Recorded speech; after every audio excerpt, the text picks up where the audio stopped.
Hello, everyone, and welcome to this week's episode of the DVC Show, coming to you from the Bob Varley Studio in Orlando, Florida. I'm your host, Pete Werner, joined at the table this week by my good friends, realtor and co-owner of MovingToOrlando.com, Mr. Sean Falk. Hey, everyone.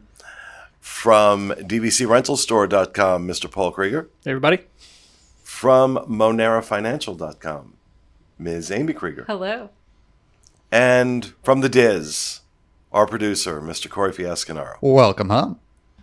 And just a reminder, this show, along with all of the DVC content that we produce, brought to you by the world of DVC, which includes DVCResaleMarket.com, if you're interested in purchasing a DVC resale, DVCRentalStore.com, if you need to rent out your points, or if you'd like to rent some points to give DVC a try and see what it's like before you buy it. And then once you experience it and realize that you want to buy it, you go to the crack dealers of the DVC world, Monerafinancial.com, where they will help you make it very, very, very, very easy for you to finance that DVC contract.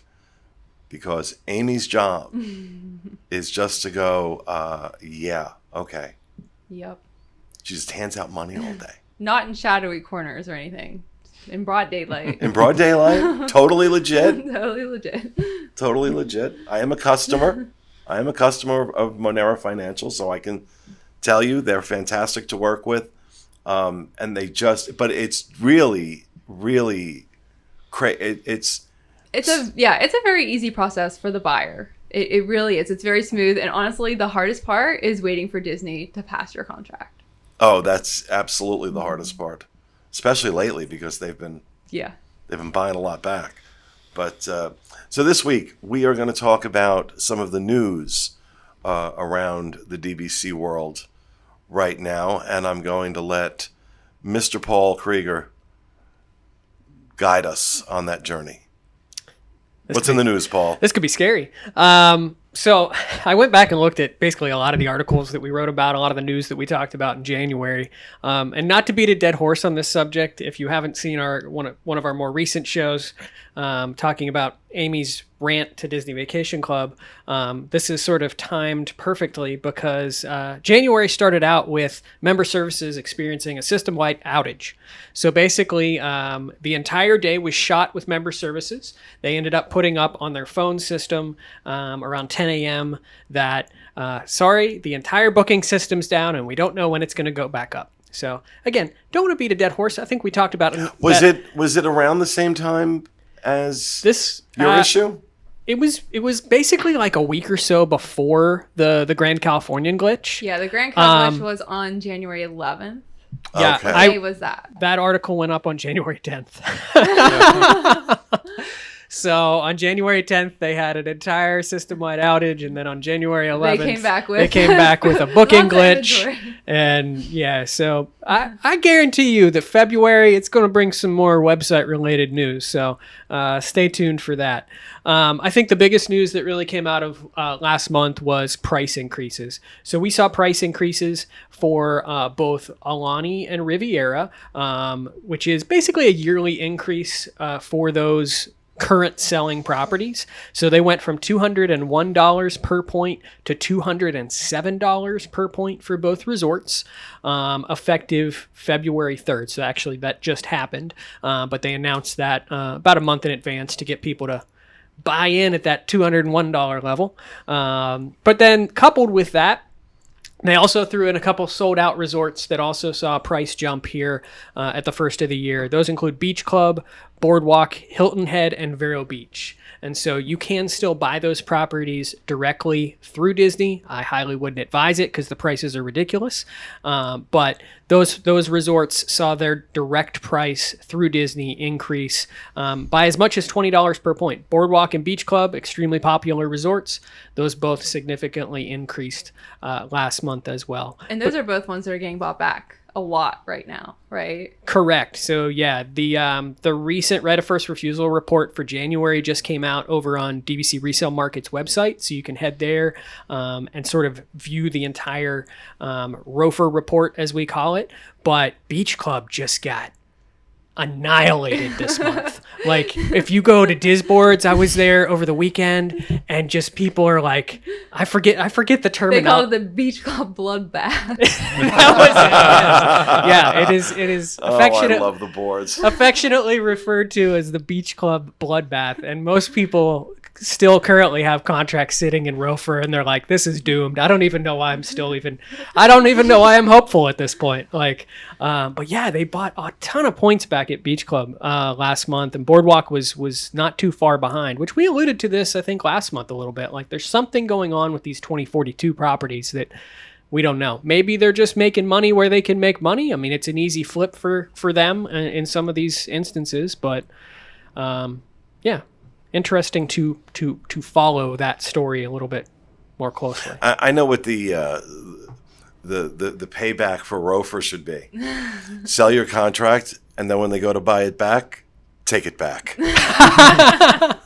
Take it back. Right at the last moment. No, changed my mind. I did that with a Boulder Ridge. Really? Yeah. As the seller. Is that what you're talking about? Well, I went to sell one of my Boulder Ridge contracts, and I got a decent offer on it, really good offer on it, and I accepted it, and it went through, and Disney bought it back, and then there was an issue with, I didn't realize that I had a reservation booked against it, and there was some back and forth, and I said, screw you, give it back. Nope, mine. Which I'm kind of glad I did, because that was my first DVC contract. Aww. And I can't believe you're going to sell that. I was like, well, after I accepted the offer, I'm like, do I really want to sell this? It's your baby. And then when that happened, it was like the universe telling me, don't Yeah. sell this contract. So I took it guess you back. have to sign the papers for it to be theirs, right? So Yeah, so it's mine now. it's mine now. So I think most of the exciting news, if you want to call it exciting, I think it was kind of a slow news month. But most of the news came out in the past week or so of a couple things that sort of have us scratching our heads and also looking towards the future. First and foremost, obviously the Disney Vacation Club exclusive Disney Wish sailing that members could choose to book with their points was postponed as part of the Wish delays. If you don't know what we're talking about with those, go to dclfan.com. They have all the details regarding the Wish essentially being postponed for a month. But that's exactly what they did with the inaugural cruise for the Wish. They basically pushed that Disney Vacation Club cruise back 1 month to July 19th. And anyone that was booked on that original sailing can choose to continue to go on it. And I know we talked about this in the last show. The way this was handled by DCL was a masterclass. They just got out in front of it. Mm-hmm. Mm-hmm. They got out in front of it. You know what? We're sorry, guys. We got to, there's been delays. We've got to move this up a month or move this back a month. And which one is it? Up or back? Back? If you're delaying it a month. Moving it back. Moving it back a month. Up would be sooner. Up would be sooner. Yeah. Back would be later. Yeah, Okay. back, you're right. Okay. All right. So moving it back a month. So here's what we're going to do. We can't guarantee you're going to be able to keep the crew, be on the maiden voyage. If you are, we're giving you 50% off. And if you're not, if you decide to cancel and book another cruise on the Wish instead, we'll give you 50% off of that. Nobody's complaining. So I'm sure as hell not. I'm on the maiden voyage. They saved me a boatload of money, no pun intended. Or pun intended.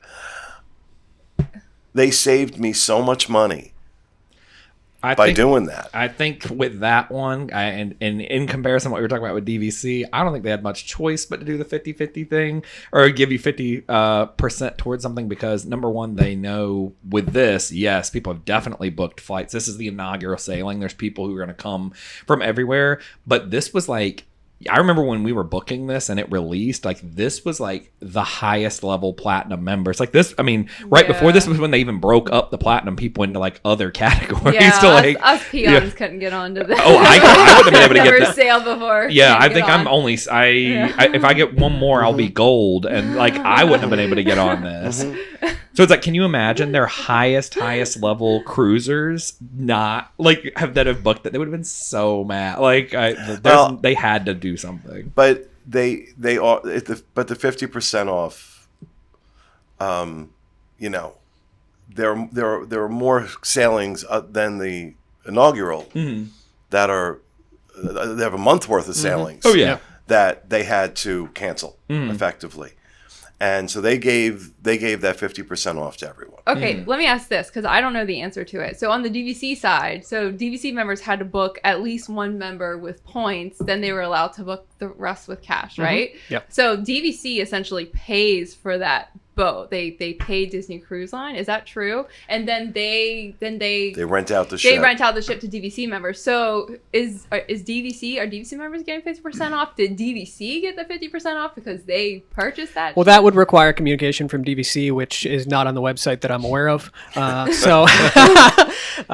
we are. I guess in that, theory, we are everyone should beating get that half dead their horse, points aren't we? back. Yeah, Yeah. The one thing that I know that they did do was that if you had used points and you requested a refund, just a straight up refund, typically when you move points into it's the reservation collection, essentially. Points, yeah. And when you move points into the reservation collection, if you were to cancel that, they keep those points as converted reservation points. And if people don't know what we're talking about, that means, vacation points you can use at DVC properties.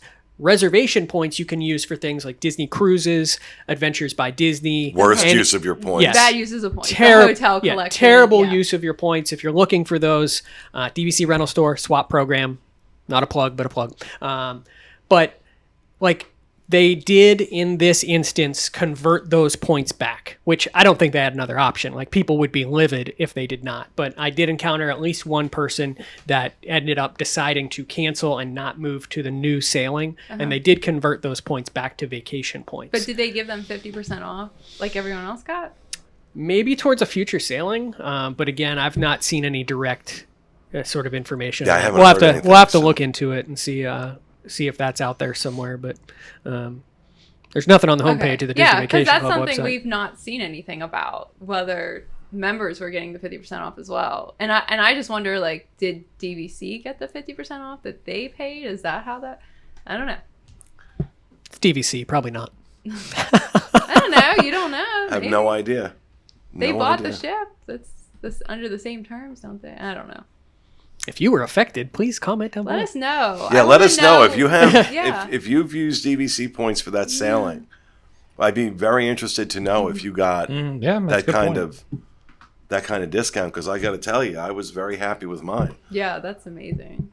I was very happy with mine because I have a concierge room, Yeah. and so for a 5-night sailing, it was expensive. But I'm like, it's the maiden voyage. I'm gonna splurge. And so now I don't have to splurge quite so much.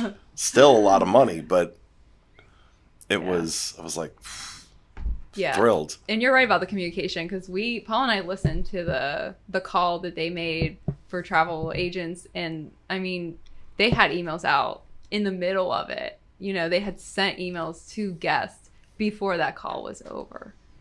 So Their communication now, I'm going to say subsequently, there's been some conflicting information on the travel side coming from them. But generally speaking, from the client-facing side, I thought they did a phenomenal job with that. And I don't understand how one branch of Signature Experiences can communicate like that and handle sailings were canceled. yeah.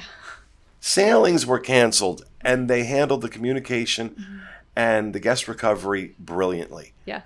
And then another division within Signature Experiences can't tie its damn shoelaces. And cancels, room reservations. Cancels room reservations, Nothing. says nothing. Yeah. I do think also on that, because there was a little bit of a difference that I read in like travel agent groups that I'm in. I can't 100% verify that, but DCL has been really good about protecting commissions Yes. for your travel agent. So as long as at the very beginning of the pandemic, like they were just protecting them no matter what. Like somebody could have just bought and put down like whatever the minimum was, and you got your commission for it.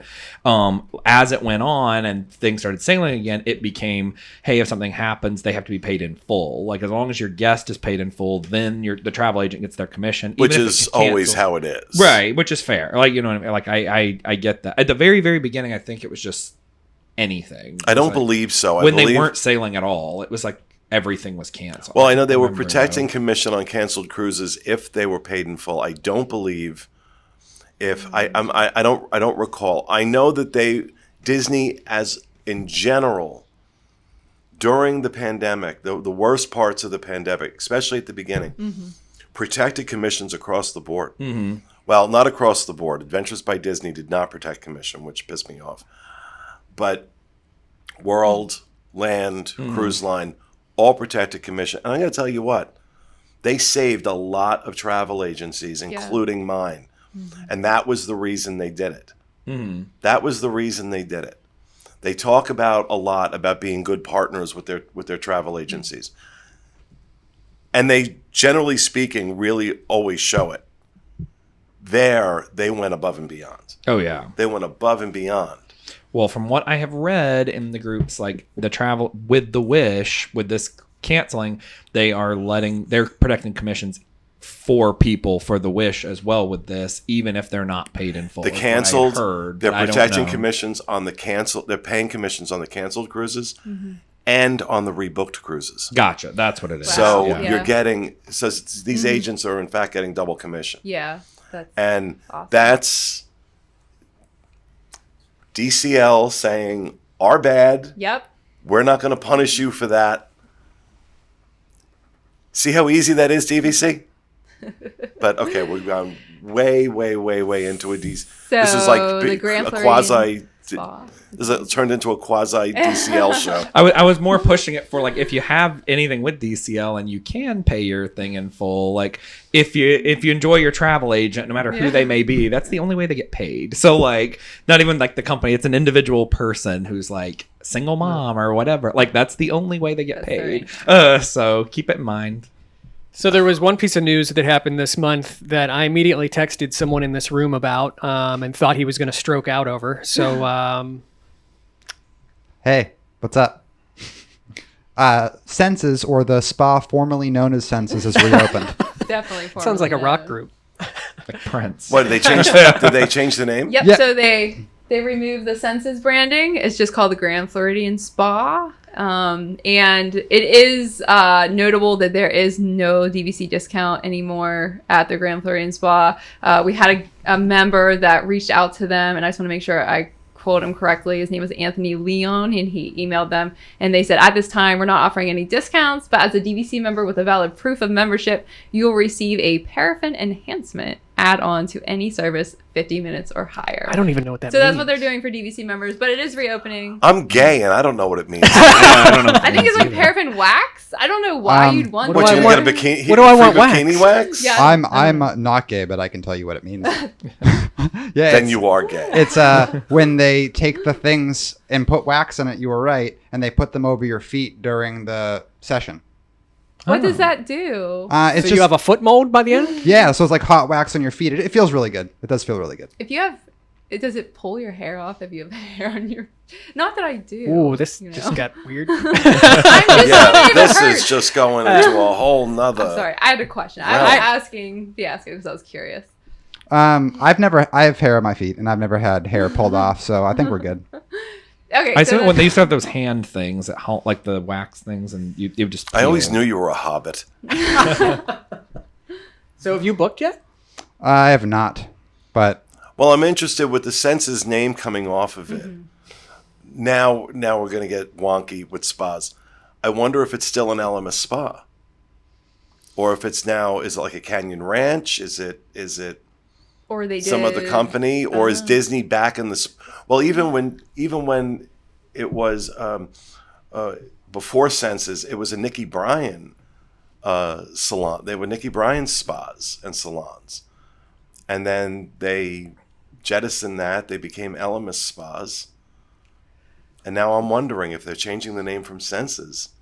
Is it just a name change or is it a brand change? Because that does matter. Oh, you know a lot more than I do. I know they pulled the spas. name off of. There's a reason I can't raise my eyebrows. I know they pulled the name off of basically everything connected with it, and from what I've seen, most people are kind of excited about it a little bit, wondering if the spa will now take that direction that the Grand Californian Spa is. You know, it's so well known and so popular, and it does an amazing job at their services, from what I've heard, and or something like the Alani Spa, where it's just I believe unmatched. the California Spa has been basically brought. I can't never pronounce the name of the spa in Alani. I can't either. Tenaya? I don't know. The Stone Spa. Yeah. Yeah. Well, that's what the Grand Californian Spa is now. They remodeled it to be like the one in Alani. Oh, okay. And they've rebranded it, I believe, the same name. I was booked for opening day for that at the Grand Californian, and they canceled my reservation because I wasn't staying on property. Literally, I had a reservation since they announced them because I happened to be there that You had to be weekend. staying on property to go there?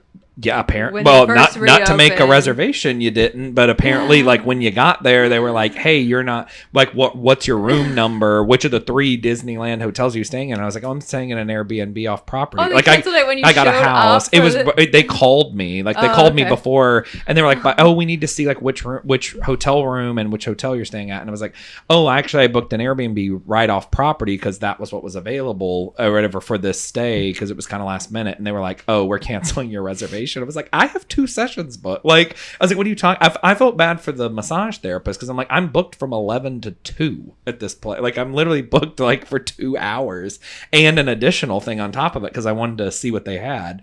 So they were like, "Yeah, sorry." And I was like, "But you don't even have anyone else to be in my spot. Like, it's happening now. Like, it's about to happen." And they were like, "Nope. Like, you're not staying here, so you can't book." I was There like, could be just one very popular booking engine for spas. I have no idea. I'm not a spa connoisseur, but I just went to both websites, Grand Californian and Grand Floridian, and they are basically on the same engine, the Book for Time engine. So it seemed, I mean, that's just a might be. very, very amateur comparison of like, well, they're booking the same way, so maybe they're under the same umbrella in some way, they shape, said or form. they said it wasn't going to stay that way, but for like that time, they were like, "We just opened, so we're just leaving it for like people staying on property." Kind of thing. They're like, "But it will change to like anyone can." So like, just come back then. And I'm like, I don't live here. Like, I'm not local. I can't just come back then. So Yeah, I keep forgetting. I need to try and make some reservations while I'm out there because I'll be out there in March. Yeah. And it was my birthday, like on top of that. Oh, So it's like, it's my birthday or whatever. And they were like, I'm like, it's literally my birthday. And they were like, no. Like, I was like, okay, I guess I'll go back to the that might Airbnb have been and- like a COVID. maybe, I Like, don't know. I don't know if that was like a requirement. What, people staying at the Grand don't have COVID? I don't know, but like Alani did the same thing when we were there. You had to be staying at Alani to book Dining. Makihiki Yeah. Oh, during okay. the weekends, was it? It was only the weekends. And anyone could Probably because it was like limited capacity. So they wanted to like, I don't know. and everywhere will do a rebrand except Turf Club. Like, I know that's coming up, but like It's that's up. like it's up, but like still they're fine to rebrand anything but Turf Club at this point. Well, so I was just looking at the menu for that. They actually did revamp the menu, which I'm thank pleased God. about. But that just opened up over the weekend.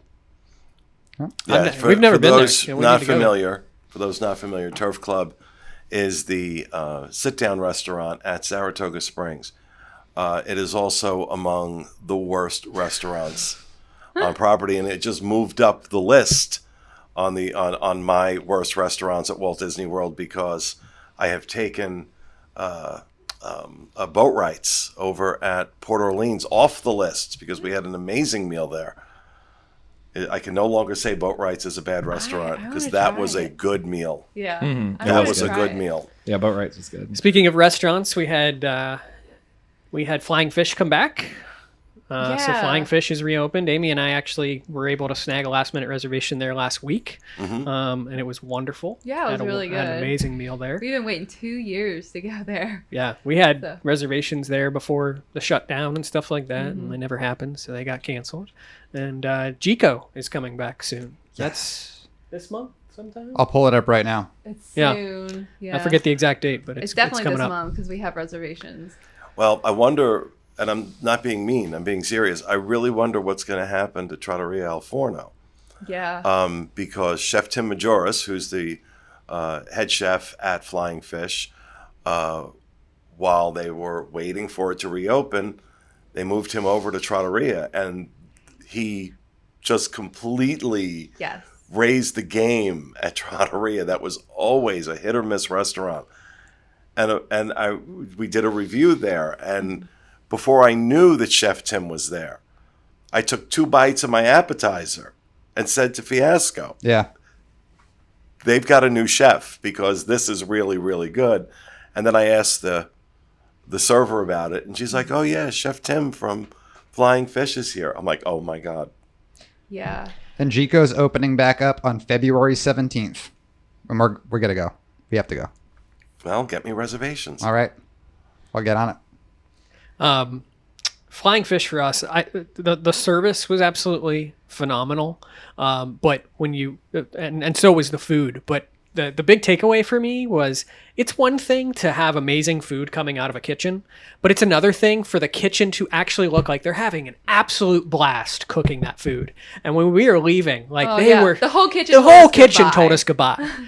And it was just like I didn't really know what to do at that point because it was like normally like chefs and stuff, they're cooking, they're busy doing their thing, but they were like they absolutely love what they're doing, and the entire staff at that restaurant seems so happy that it's reopened, and they can do what they love again. So definitely check out Flying Fish if you've not been there before. So The pressure there between there and like California Grill of it being like an open kitchen, because I mean I waited tables for like 6-7 years, and I always and in many different restaurants, and I've never been in a kitchen where it was not just a beach club bloodbath or whatever, like essentially like, I mean it's literally like people screaming, people crying, walking out, someone's got to go out back. You and try can't to do that when it's a show kitchen. Exactly. Unless Yeah. you're Gordon Ramsay, Oh, and then you can get away with it. It's But literally, it is that. Like, I've never been in a kitchen in a restaurant. Like, and then you go back there and it's somebody just yelling at you because you rang something in wrong. And then there's people crying. And then people just walk out. Like, it literally, I'm not exaggerating. That is how, like, every kitchen I've ever been in is at a restaurant. So it's amazing. that God, they're what able to- restaurants were you working at? Every restaurant I've ever been in, it's just a fight in the back the entire time. So it is not fun back yeah, there. no, I expoed at Olive Garden way back in the day, and yeah. It was not a happy place. No. You were yelling at the line, and the line was yelling at you. and Yeah. it was just the norm. But yeah, Flying Fish, they're having a blast. So last week, one of the big new things that came out was a new member incentive that appeared online for Bay Lake Tower of all resorts. So this is a direct points incentive for Bay Lake Tower, which is currently a sold out resort. So that essentially means that Disney has sold their allotment of points. But these sold out resorts, they always have more points that they acquire back. So if you really want it, in that sales presentation, let your direct guide know, and maybe they can work some magic and get that to you. But it seems like they've got some extra Bay Lake Tower points laying around, because these incentives are steep. So especially for new members, especially for existing DVC members, if you're looking to buy at least 300 points direct Bay Lake Tower, you're going to save up to $48 per point off of the standard sold out rate, which sort of drops that price per point down to $202 per point when you actually look at it. Now, that's still a lot when you compare it to like resale, because resale, same kind of contract, you can probably get for around $169 per point. But it's just, it leaves us scratching our heads. Like, why Bay Lake Tower and why now? I'm telling you. These incentives and the kind of steep price cuts they're doing, this is how they're going to go after resale. They're going to close the gap between what a resale contract costs and what a direct contract costs. And it's going to make people say, oh, well, we get these perks and it's not that much different. So might as well. Might as well Yeah. go direct. What else can they do? What other thing can they do other than go into the resale, which is what they're in. They're in the resale market with stuff like this. They're buying back these contracts on right of first refusal. That's how they're getting the points to sell. Turning around, they're buying them back at 160, 170, or whatever they're buying them back at. What are they buying Bay Lake Tower back at? Do you know? I think it's 150s last. I think All it's, right, so they're buying them back at 150. They're turning around and selling them for 200. It's $50 a point, and now you've closed the gap Yeah. from 240 or 250 a point, right? Isn't that where Bay Lake Tower was? Yeah, so it's currently at 245 a point direct, but then with the incentives, depending on how much you're going to buy, it can bring it down sort of between the 210 to 205 range, and it's. This isn't, it's not like they just had extra Bay Lake contracts laying around or like, oh, we got to start selling them. They were actively buying Bay Lake back. It was one of the highest, right? Recently after Old Key West. In December, they bought a decent amount back, but not like unheard of, especially as compared to last year. Like I know last January, just Bay Lake Tower was the Bay Lake Tower bloodbath as compared to the Beach Club bloodbath last January. So yeah, my mind goes a couple different places on it. In terms of like the resale versus direct argument, they're not going to want to cut into that too much, just because they do want that margin to make money. And honestly, at the end of the day, I view that as Disney Vacation Club's current goal as we emerge from the past 18 months, 2 years, however long it's been, is that they're going to make money where they can make money, and that's what they care about. Hitting those goals, hitting those bottom line numbers. Well, they've got to do something to make back the money they lost not really being able to sell anything during the first part of the pandemic. Yeah. So, and if they can do that and throw an elbow at resale, keep in mind that I keep talking about the incentives in December. Alani, if you bought enough points, Yeah, it was like $58 off a point. and 300 plus. it was crazy. Yeah. It was crazy. So, and that was, I remember speaking to my guide who said that was an incentive he'd never seen, and he'd been there for years. He'd never seen an incentive that steep. And it seems to be what they're doing. It seems to be the new normal now. Yeah. I think that all of this between the 2042 buybacks and what they're doing there, and on top of that Alani incentive at the time, and on top of this thing that they're doing with Bay Lake Tower, I think it all points back to the new president, the accountant, I don't know his name, Bill. Was that his name? Bill Derrickson. Bill Derrickson. I think it all kind of points back to him, because my degree is in accounting also. So like I kind of have that same mindset. If I had sat doing accounting for DVC for all this time, and I got to see all the numbers that are coming in and knew how I could close that gap, but probably couldn't get the right people on board to listen to me to close that gap in these ways, and then I got the chance to like be the head of it and could make those choices and decisions myself, I'd probably do the exact same thing that he's doing, because it's something I would have already been wanting to do for a long time, which would be, these 2042 ones. I'm sure they can see in the numbers, hey, we could be flipping these and like make a lot of money. And if they cut I knew they want that gap at least between DVC, like resale and direct, so they can still make money. But if they started by doing their cutbacks, which they did on the DVC, perks, staff, all those kinds of things, then they don't have to make as much money on this to close the gap on resale, because they already saved their money on staffing issues and like all these things they're not putting the money in anymore for members.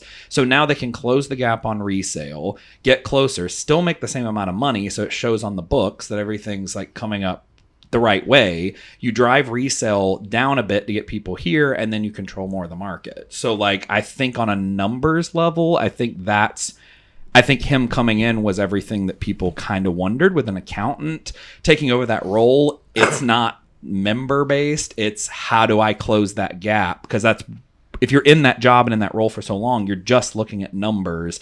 It's not a product, it's not a thing, it's just numbers on a paper. Like, how do I close it? How do I make it better?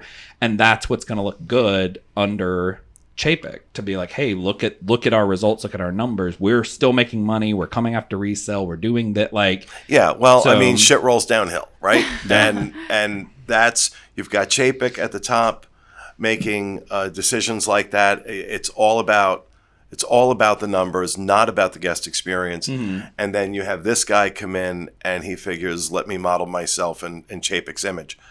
And because that's, we wondered when he took over was what we were going to see. Well, we're starting to get our answer. As things happen, we're starting to get our answer. We see not a lot of concern about the member experience, but we got a lot of number crunching going on. So we know how Bill Derrickson plans to make his mark, and that is simply to impress his bosses and screw the membership. Yep. Generally. Until I see something that tells me otherwise. So far, everything I've seen, everything I've heard, is telling me that's where we are. The last thing I'll say about these incentives are that I think they begin to give us sort of a framework for when we might see the new Grand Floridian villas go on sale. Yeah. These are set to expire March 2nd, which the current Alani and Riviera incentives will expire at that same time. We recently, last week, saw the first block of rooms be declared for the new Grand Floridian villas that they're building at Big Pine Key? Yep. Yep. I think that's what's So a lot of people have been asking the question, when are these going to go on sale? When can we book them? The booking question's still out. I would assume that those might correlate with each other a little bit, but my money is on beginning of March. Yeah, that's going to be the time frame. Historically, Riviera went on sale 30 days after the rooms were declared, and Copper Creek was 15 days after the rooms were declared. Yeah. So it's within the next month we should see Grand Floridian go. And I don't expect them to do it sooner than that, just because I feel like it would suppress some of these other deals that they currently have going on, which also makes you wonder, like, are these maybe geared towards just test balloons for where are they going to price that Grand Floridian? Because that's been a big topic of discussion as well. Are they going to come back in high? Is it going to be priced as like that premium resort way above that 207 per point that Alani and Riviera is selling at direct? Previously, I think it was 255 or something insane like that is where Grand Floridian was selling prior to this announcement of the new villas. So it was selling at a sold out price. I believe it was like in the 250s. So like that's a high price. Are they going to back down off of that, or are they going to keep it there and add incentives on top of that? And keep in mind that I'm guessing that sometime this summer we're going to see the Disneyland Tower go on sale. Yep. And a lot of speculation about what kind of introductory price point we're going to see for that.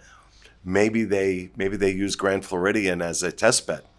Yeah. See how well do people respond to Grand Floridian, very popular resort. A lot of people excited about them adding on to it. It obviously worked well for them if they're doubling down and adding more rooms. So we could be in for a precursor of what's to come. Yeah, I'm nervous about Disneyland pricing. There's just... I still think it's going to be 300. I think it's going to hit 300. I hope not. 230 to 250 is where I'm putting my money, and I hope you're not right. Cause that's where Amy's budgeted her money. Listen, he got to buy that Tesla, so just remember that. Geez. It's not here yet. That was the deal. It could burst into flames on its way from California. You don't know. Which we did a show about 4 or 5 months ago, maybe, where we all guessed the price of what the Disneyland Tower was going to be. So like that would be interesting to like go back and see what we guessed or whatever to see like where it is. I think I said 300. I think. Yeah. I think I was in the 250s. I just can't. Yeah, nobody believed that it would be that high. Mm-mm. I don't know. And I think given everything taken in totality, everything that's going on with DVC right now, and the fact that they need to make up for lost revenue, and you have something like the Disneyland Tower, you've got to remember the extraordinary popularity of Grand Californian, of Disneyland in general, among Southern Californians alone. Yeah. That tower is going to set records for how quickly it sells out. We're not talking about a ton of new rooms coming online. They're not going to be able to spread the cost over, an entire resort. This is a tower. So maybe you've got a couple hundred rooms. They're going to, I'm telling you, expect a price 300 or higher. Yeah. I don't see any way they don't. Yeah, and the price is one thing, but then you've got, what's the minimum buy-in going to be? What are the point charts like? That all has got to be factored into your decision to buy. And that's something that those are things that they can also alter that, boost what they need. See, and if I'm wrong and it only comes in at $290, Amy's going to be like, it's a bargain. We can buy double points. Oh, no. Hey. See, that's really what's going on, is we kind of coordinated. That I set the expectation at 300. If it comes in below, she can buy more points. Yep. Yeah. So, all right. That is going to do it for our show for this week, folks. We hope you enjoyed it. We'll see you again next week with another episode of the DVC Show. Have a great week.